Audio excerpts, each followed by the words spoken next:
Hello friends, उम्मीद है आप सभी लोग अच्छे होंगे, बहुत बढ़िया होंगे आप सभी लोग। तो जैसा कि हम लोग बात करेंगे आज, विशेष एक मुद्दा है। बहुत ऐसे विद्यार्थी को समझ ही नहीं आता कि सर अगर हमको जीएस में तैयारी करना है, चाहे वह 40 प्रश्न के लिए हो जो कॉमन पेपर होता है, सारे लोगों को देना होता है, क्या पढ़े कम समय में और ज़्यादा फ़ायदा हो। और टारगेट भी लोग बताते हैं कि कम से कम हमें इतना आना चाहिए।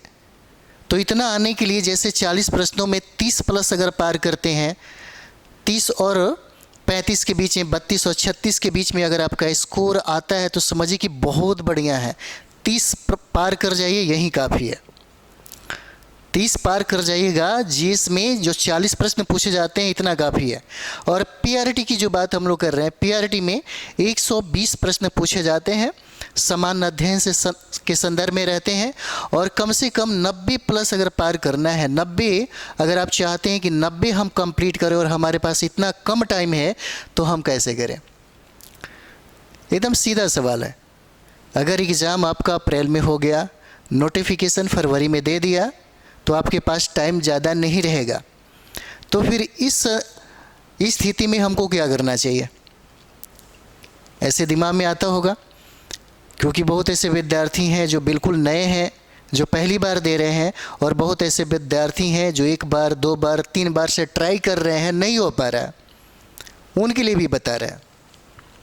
अभी कम समय में जो सबसे सफिशिएंट है, जो सबसे बेहतर है, सबसे बेहतर, क्योंकि आप कहीं भी जाइए, कहीं भी कुछ करिए, आपको इतना करना पड़ेगा।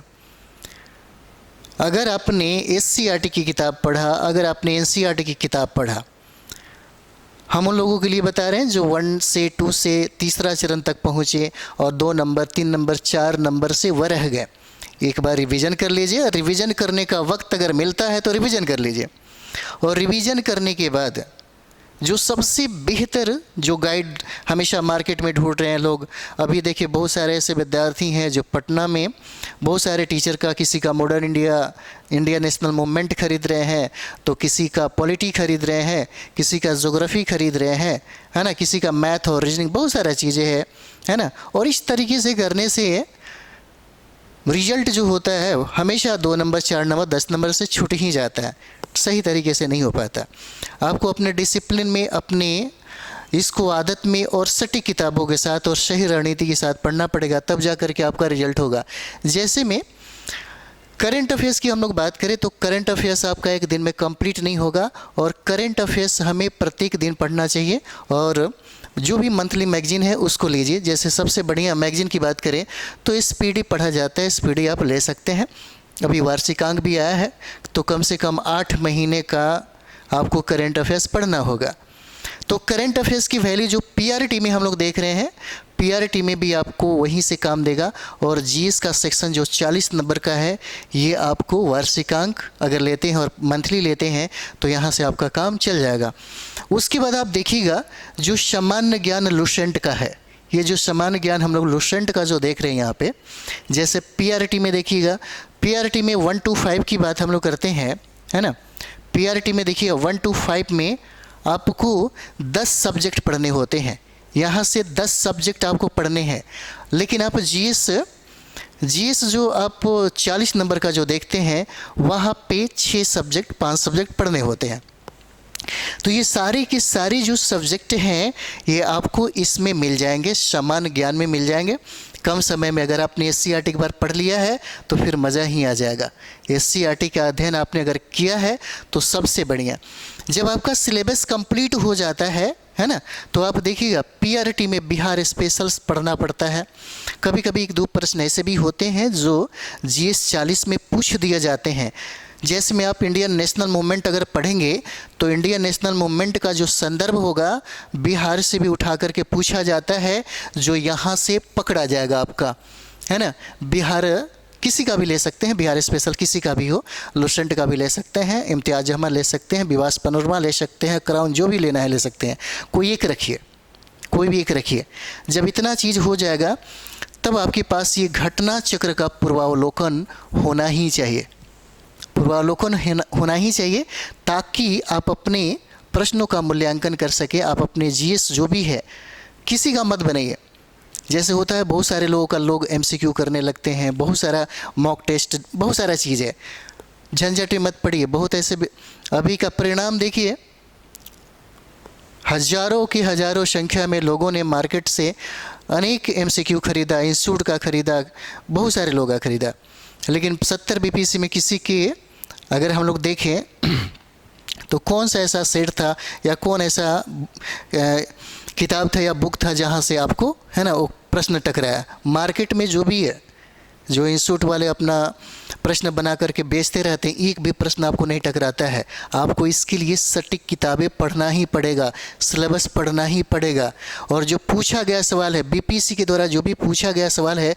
इसी को सॉल्व करिए तो जाकर के फ़ायदा आपको होगा, है ना। इसी से इतना ही किताब पढ़ना है, बहुत हो जाएगा।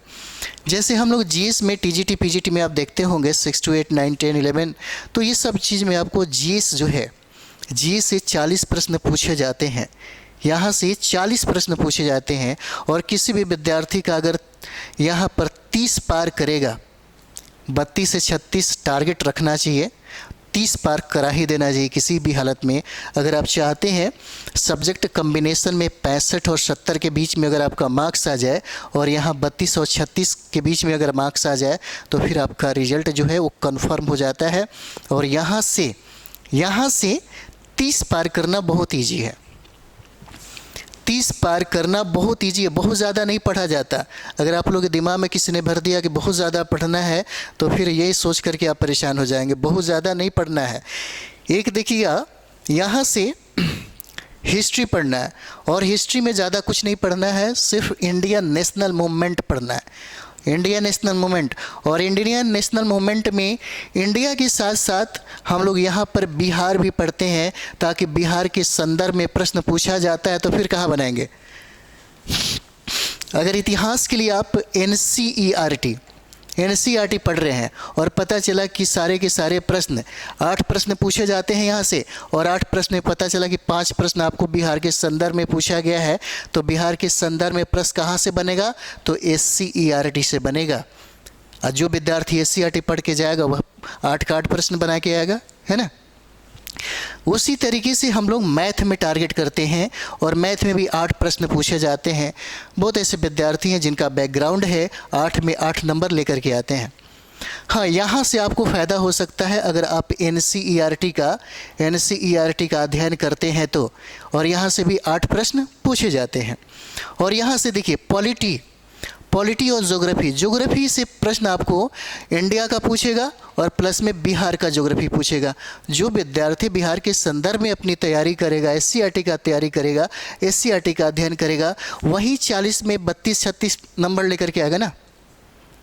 समझ रहे हैं एकदम, बहुत ईजी है, बहुत आसान है, बट ये हमें समझना होगा कि पढ़ना क्या है। हम बार बार बोलते हैं, ये समझिए आपका जो तैयारी है वह आसान हो जाएगा। 2 महीने में एकदम बढ़िया तैयारी हो जाएगा और 32 से 36 नंबर आराम से आ जाएगा। कोई बड़ी बात नहीं है। बस ये चीज़ें अगर नहीं समझ में आ रहा है तो पहला चरण, दूसरा चरण, तीसरा चरण जो भी है ना, दूसरा तीसरा चरण देखिएगा कहाँ से प्रश्न पूछा गया है, क्या संदर्भ हो सकता है ना, कौन सा बिंदु है, कौन सा टॉपिक है। अगर इतना भी कम से कम समझ जाते हैं तब आपको तैयारी करने में फिर से मज़ा आएगा, है ना। तो अगर हम लोग इतना पे टारगेट करते हैं तो निश्चित तौर पे 40 में आराम से 32-30 पार कर ही जाएगा। कोई बड़ी बात नहीं है, बहुत ईजिली तरीके से किया जा सकता है। उसके बाद जो सबसे ज़्यादा जो दिक्कत वाली बात है ना, पीआरटी वालों के लिए है, क्योंकि 3 महीने का टाइम दिया, फरवरी में नोटिफिकेशन और अप्रैल में एग्ज़ाम, और ये दिसंबर आपका ख़त्म होने वाला है। तो जनवरी, फरवरी, मार्च, मतलब 3.5 महीने की बात करें। कभी भी मिड में एग्ज़ाम हो सकता है, या हो सकता है कि 1 महीना बढ़ा भी दे घटा भी दे, लेकिन आप इतना मान के चलिए कि अप्रैल में आपका एग्ज़ाम होगा। आज के पेपर में ऐसा खबर है। तो यहाँ पर आपको 10 सब्जेक्ट पढ़ने हैं, और 10 सब्जेक्ट में अगर हम लोग है ना 15 दिन का भी अगर टाइम देते हैं तो यहाँ पे देखिए 5 महीने का टाइम लगेगा। अगर हम लोग प्रत्येक सब्जेक्ट में 1 माह का टाइम लगाए तो 10 माह का टाइम हो जाता है, लेकिन हमारे पास कितना टाइम है, 3 महीना टाइम है। और 3 महीना में हमको टारगेट कितना करना है, 90 प्लस पार करना है। कैसे होगा, सब्जेक्ट कम नहीं है, 10 सब्जेक्ट है और टोटल प्रश्न यहाँ से 120 प्रश्न पूछे जाते हैं। और सब्जेक्ट में भी देखिए, हिस्ट्री पढ़ना है, ज्योग्राफी पढ़ना है, पॉलिटी पढ़ना है, EVS पर्यावरण पढ़ना है, मैथ पढ़ना है, रीजनिंग पढ़ना है, करेंट अफेयर्स पढ़ना है, बिहार स्पेशल पढ़ना है, मिसलेनियस भी है और साइंस भी है। ये टोटल जो आपके सब्जेक्ट हैं 10 सब्जेक्ट हो जाते हैं और यहीं से प्रश्न बनाए जाते हैं। टोटल प्रश्नों की संख्या 120 हो जाता है। तो हमें ये समझना होगा इस 10 सब्जेक्ट में ये समझना होगा कि कितना टाइम किस पे दिया जाए, और ये भी समझना होगा कि अगर हमें सब्जेक्ट में इन सारे सब्जेक्ट को अगर पढ़ना है तो किस तरीके से पढ़ा जाए। किसी भी सब्जेक्ट में पढ़ने के लिए ये सबसे ज़्यादा ज़रूरी होना चाहिए कि हमें कौन सा टॉपिक पढ़ना है, ताकि सिलेबस में इसका वर्णन तो है ऑलरेडी, आपको पता होगा। तो कोई भी सब्जेक्ट पढ़िए, चाहे हिस्ट्री हो, ज्योग्राफी, पॉलिटी हो, जो भी हो, तो हमको सबसे पहले ये समझना होगा कि हम इसमें से क्या पढ़ें, आखिर सिलेबस में क्या है, प्रश्न बार बार कहाँ से पूछे जाते हैं, तीसरा चरण तक एग्ज़ाम हो चुका है। तो ये सबसे ज़्यादा मायने रखता है। उसके बाद आपको इन 10 सब्जेक्ट में चुनाव करना पड़ेगा कि अगर हम सारे सब्जेक्ट को पढ़ें, हम इसलिए बता रहे हैं, यदि आप संतुलन नहीं बना पाएंगे तो फिर रिजल्ट नहीं होगा। ऐसा नहीं है कि 5-6 सब्जेक्ट को खूब पढ़ा जाए और बाकी सब्जेक्ट को ऐसे ही छोड़ दिया जाए, तो फिर आपका रिजल्ट रुक जाएगा, नहीं आएगा। अगर आप चाहते हैं PRT में 90 पार करने के लिए, 90 स्कोर लाने के लिए, तो सब में आपको संतुलन बनाना पड़ेगा। और सबसे इम्पॉर्टेंट बात यह है, आपको ये समझ में आना चाहिए कि कौन ऐसा यहाँ पर सब्जेक्ट है जहाँ पर फुल मार्क्स लिया जा सकता है। जैसे मैथ और रीजनिंग में अगर 30 प्रश्न पूछा जा रहा है तो 30 में 30 बनना चाहिए, 30 में 30 बनना चाहिए। तो ये हमारे लिए प्राथमिकता होगा कि जो सवाल हम बना सकते हैं, जिस पे हमारा पकड़ है, वहाँ से सवाल नहीं छूटना चाहिए। उसके बाद जो इम्पोर्टेंट है, जहाँ से अक्सर गलती विद्यार्थी करता है, सबसे पहली बात है जैसे करेंट अफेयर्स। तो करेंट अफेयर्स की तैयारी कभी 1 दिन में, 2 दिन में, 10-15 दिन या एग्ज़ाम के समय में आप सोचते हैं कि हमारा करेंट अफेयर्स अच्छा हो जाए, तो नहीं होगा। आपको अभी से ही तैयारी करना पड़ेगा। उसके बाद आपका बिहार स्पेशल है, जहाँ से प्रश्न हमेशा बनते हैं और पूछे जाते हैं। तो इसका संतुलन आपको अपने टाइम टेबल के हिसाब से बनाना पड़ेगा, ताकि आप एक संतुलन बना सकें, ताकि आपका कम से कम 90 पार हो जाए, तब आपका रिजल्ट आएगा। क्योंकि पढ़ने वाले पढ़ रहे हैं और इसी 3 महीने के अंदर में 10 सब्जेक्ट को कंप्लीट करेंगे। और जो कंप्लीट करेगा, जो सब्जेक्ट में संतुलन बना के पढ़ेगा, उसी का रिजल्ट होगा। ऐसा नहीं कि 3-4 सब्जेक्ट पे बहुत कमांड करा, बाकी पे छोड़ दिया, तो फिर आपका रिजल्ट नहीं आएगा। स्कोर बढ़ाना पड़ेगा। उसी तरीके से यहाँ भी जो 40 जो प्रश्न पूछे जाते हैं, 32-36 लाना आसान है। और अगर सही तरीके से सही डायरेक्शन में पढ़ा जाए, सटीक किताबों के साथ पढ़ा जाए, क्योंकि सटीक किताबें और सही डायरेक्शन कम समय में बहुत ज़्यादा मायने रखता है, बहुत ज़्यादा मायने रखता है। और यही चीज़ें हैं जो आपको वहाँ तक कंप्लीट कराएगा, आपको वहाँ तक ले जाएगा, है ना। तो चलिए, हम लोग, अगर आपको संपर्क करना हो हमसे, तो ये मेरा नंबर हो जाएगा 84065199। आप इस पे संपर्क कर सकते हैं, बात कर सकते हैं, मैसेज कर सकते हैं, ठीक है। तो चलिए, हम लोग मिलते हैं नेक्स्ट वीडियो में। थैंक यू वेरी मच आप सभी लोगों को।